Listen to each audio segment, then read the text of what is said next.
chapters 32 to 37. To 32. So these three men ceased to answer Job because he was righteous in his own eyes. Then was kindled the wrath of Elihu the son of Berechiel the Buzite, of the kindred of Ram. Against Job was his wrath kindled because he justified himself rather than God. Also against his three friends was his wrath kindled because they had found no answer and yet had condemned Job. Now Elihu had waited till Job had spoken because they were elder than he.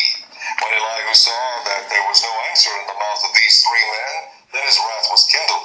And Elihu the son of Berechiel the Buzite answered and said, I am young, and ye are very old, wherefore I was afraid and durst not shew you mine opinion.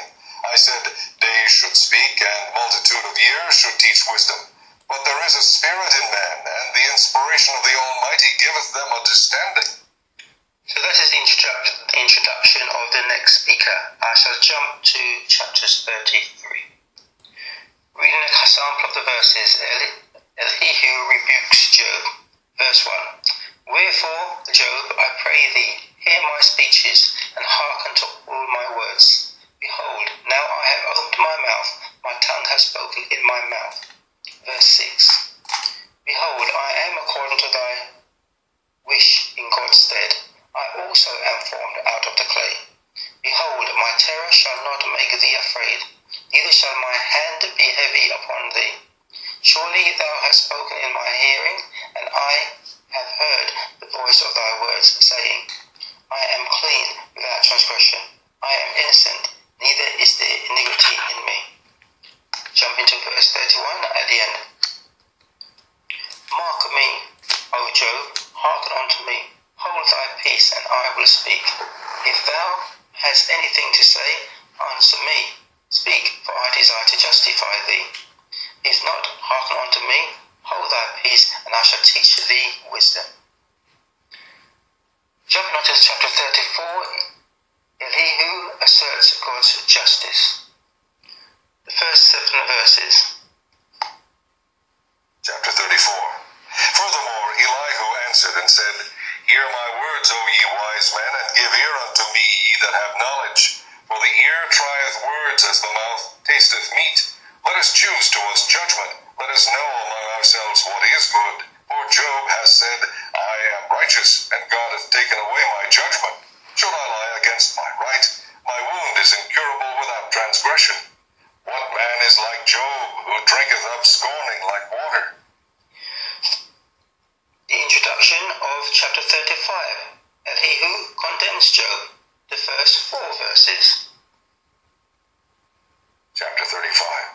Elihu spake moreover and said, Thinkest thou this to be right, that thou saidst, My righteousness is more than God's? For thou saidst, What advantage will it be unto thee, and what profit shall I have, if I be cleansed from my sin?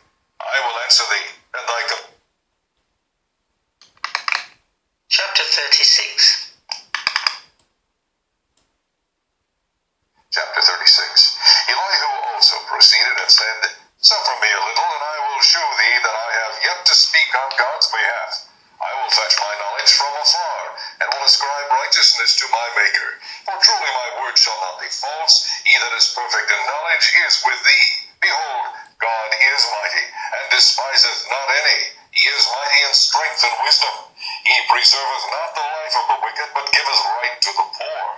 He withdraweth not his eyes from the righteous, but with kings are they on the throne. Yea, he doth establish them forever, and they are exalted. And if they be bound in fetters and beholden in cords of affliction, then he sheweth them their work and their transgressions that they have exceeded. He openeth also their ear to discipline, and commandeth that they return from iniquity. If they obey and serve him, they shall spend their days in prosperity, and their years in pleasures. But if they obey not, they shall perish by the sword, and they shall die without knowledge. And last for today, the introduction of chapter 37. Chapter 37. At this also my heart trembleth, and is moved out of his place. Hear attentively the noise of his voice, and the sound that goeth out of his mouth. He directeth it unto the whole heaven, and his lightning unto the ends of the earth. After it a voice roareth, he thundereth with the voice of his excellency, and he will not stay them when his voice is heard. God thundereth marvelously with his voice, we cannot comprehend.